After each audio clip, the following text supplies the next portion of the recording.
All right, guys, in this video, we're going to be talking about trade shows and how you can get your item developed. So I'm just going to go ahead and tell you guys one solution so there's no option paralysis whatsoever. You're going to go to trade shows and that's that, okay? Now, the reason why is that if you go to things like Alibaba or other online indexes, you're cold calling, it's really not the perfect ground to foster an excellent business conversation. You really want to be there in person. Attending trade shows opens doors to interactions that you just can't do online. When you're there in person, you're going to get to see demos, play with different kinds of samples, check out the materials of things, and get straight answers from actual decision makers of the supplier on the spot. Okay, so we're going to talk about 3 key things that you should be doing right before going to the trade show. So the first one is acquiring a business license. You're going to need some kind of business license, whether it's a sole proprietorship or an LLC. Figure out which one is right for you.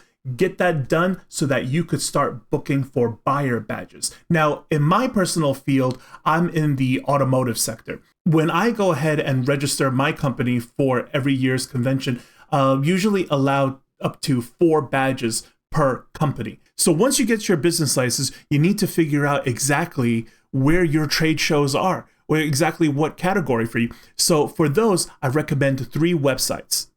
I will leave links to all 3 websites in the description below. Then it's time to mark your calendar, and when the time comes, pack appropriately for the trade show. So here are the things that I recommend. Number 1, you definitely have to dress for the occasion. This is a serious event. You should dress appropriately. Bring yourself some comfortable walking dress shoes. Ladies, if you don't have that, I recommend Easy Spirits. Men, I recommend Rockports. Now, the next thing to know is that food and drinks at these places are very expensive. I'm talking about like concerts or NASCAR expensive. It's going to be a really good idea to have some breakfast every morning and then bring yourself some snacks. Trail mix, granola bars, bananas, maybe some grapes in a bag. Really easy to carry, non-perishable things I truly recommend. Now, it's not that I'm telling you guys to be a cheapskate. It's just that many times those concession lines are actually very, very long. So aside from the food and water being very expensive, you actually waste a lot of time just standing in line, and it really cuts into all the hours that you should be on the floor at the expo.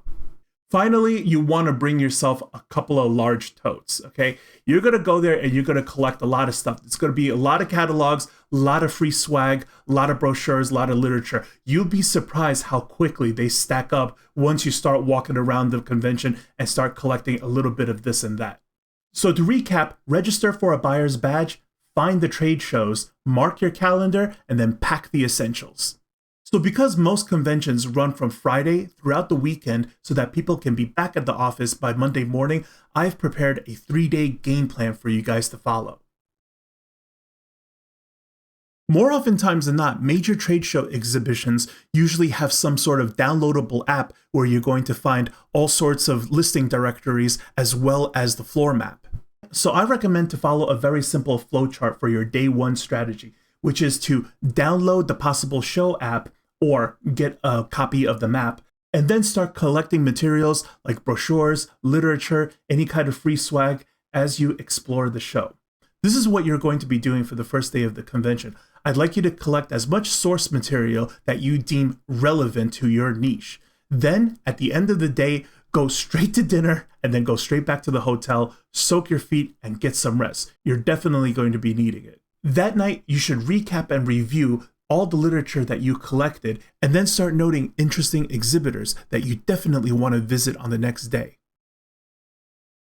For your second day at the exhibition, you're definitely going to visit all those vendors that you've made a list of. Now, here is a couple of start-off questions that you definitely want to ask the vendors that you're interested in. The material quality and customization options, minimum order quantities or bulk discount tiers, lead times, shipping logistics, customization and packaging. So here's a quick pro tip. Oftentimes at trade shows, exhibitors face the same dilemma every single time when they're returning from the show. The question is what to do with the samples after a trade show. Should I haul them back because this could be costly to ship or heavy to hand carry on an airplane? Now, usually after a long, grueling expo, most exhibitors would prefer to travel home light, and therefore they're likely to give it to a potential client or sell it at a heavily discounted price. So possibly on day 2, you could talk to them about getting first dibs on a sample you're very, very interested in so that you could come back and pick it up on the last day of the convention.